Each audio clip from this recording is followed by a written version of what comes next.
Hello, and welcome to Logistics. Today we will walk through a tutorial of the Logistics LTS Manifest module as a civil contractor. You should have received an email similar to this one, where you can log in for the first time. The system will ask you to enter a password.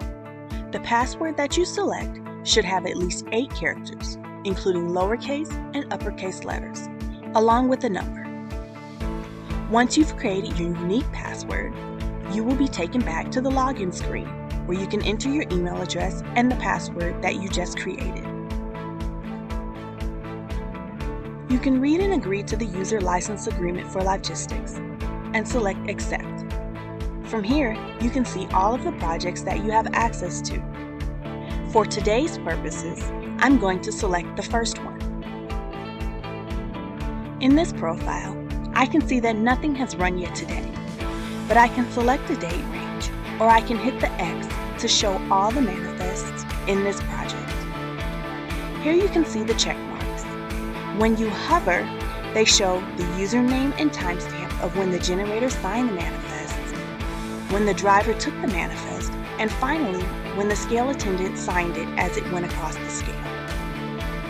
If I click on one of these, I can see the entire manifest along with all of the information and signatures.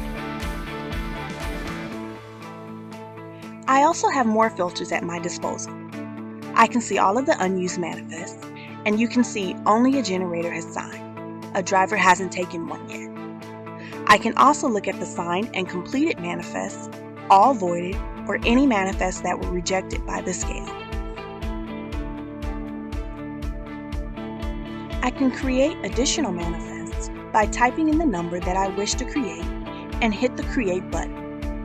And that will notify the owner of the project or the generator by email to sign these additional manifests for my project.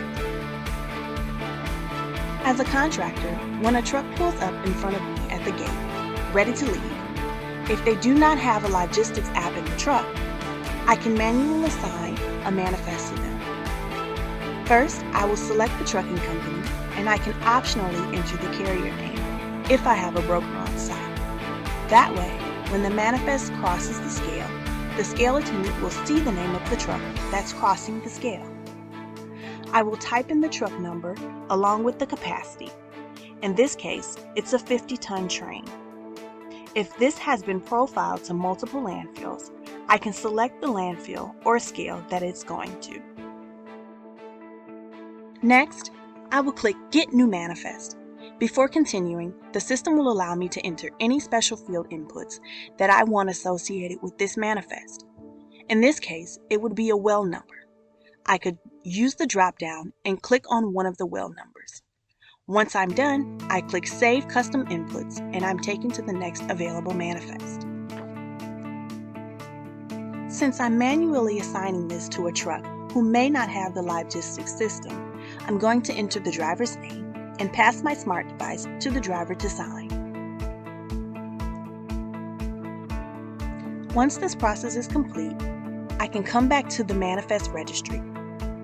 If I want to download all of my manifests for the day or for the week, I can enter a date range, get all of the manifests in here that I need, and then I can download these as a PDF. By clicking that PDF button, I can create a zip file that has all of the manifests organized by day or all in one zip file. For demonstration purposes, I've clicked All, and it will just take a few moments to create that zip file for me. Once the download has finished, you click Download Zip, and it will open up my zip file with all of my PDFs in it. Additionally, I can go to the Report button at the top, and it will open up my KPI dashboard where I can see all of the manifest metrics in the project. There are 364 total, 31 this month, and 3 this week. There are no tonnages because this is only a sample project. But if these manifests actually cross the scale, all of the tonnages would be filled in here. If I click on Manifest Registry, it will open up a similar registry to the one we saw on the previous screen.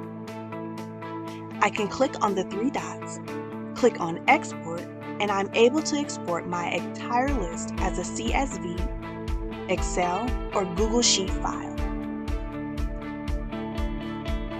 It is important to note that if you forget any of these steps, you can go to Logistics Academy and review them again as a contractor.